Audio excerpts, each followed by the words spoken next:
இந்த வீடியோ வந்து போர் water use பண்ணுறவங்களுக்கு உங்கள் வீட்டில் வந்து உப்புனால் வர பிரச்சனைகள், போர் வாட்டரால் வர பிரச்சனைகளை வந்து நாங்கள் சால்வ் பண்ணி கொடுக்குறோம் வித்தவுட் மெயின்டெனன்ஸில்.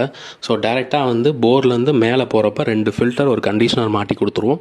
ஃபில்டர் வந்து உங்களுக்கு சுத்தமாக வந்து டேங்குக்கு மண் போகாமல் பார்த்துக்குறோம். கண்டிஷனர் வந்து தண்ணியை சாஃப்டாக மாற்றி பைப் லைனில் உப்பு அடையாமல் பார்த்துக்குறோம். இப்போ எல்லார் வீட்லேயும் 4 படையில் டிடிஎஸ் சம்மர் டயத்தில் டிடிஎஸ் எல்லா பக்கம் கூடும்போது உங்களுக்கு பைப் லைன் அடைக்கிறது இந்த மாதிரி பிரச்சனைலாம் வரும்போது நிறையா செலவு பண்ணுறீங்க. அதை நம்ம தடுக்கிறதுக்கு தான் நம்ம வந்து கண்டிஷனர் மாட்டி கொடுத்துட்ருக்கோம். நம்ம இதில் மித்த கண்டிஷனருக்கும் நம்ம கண்டிஷனுக்கு என்ன வித்தியாசம்னா, நம்ம மித்த கண்டிஷனர் வந்து டேங்கோட அவுட்புட்டில் போடுவாங்க, நம்ம கண்டிஷன் டேங்கோட இன்புட்டில் போடுவோம். ஏன்னா வாட்டரோட கண்டிஷன் 30 days வரைக்கும் மாறாது. நம்ம சென்னை காஞ்சிபுரம் தான் நம்ம பண்ணிகிட்ருக்கோம். சென்னையில் வந்து தாம்பரத்தில் நம்ம ஆஃபீஸ் இருக்குது. இந்த ஃபில்ட்ரு வந்து எல்லோ வாட்டர், அதாவது அயன் கண்டென்ட், மஞ்சள் கலர் காவி தண்ணி இதுக்கெலாம் செட் ஆகாது. இது ஜஸ்ட்டு பியூராக இருக்குது, ஹார்டாக இருக்குன்னா நம்ம 2 ஃபில்ட்ரு ஒரு கண்டிஷனை போட்டு கொடுத்துடலாம். 47,500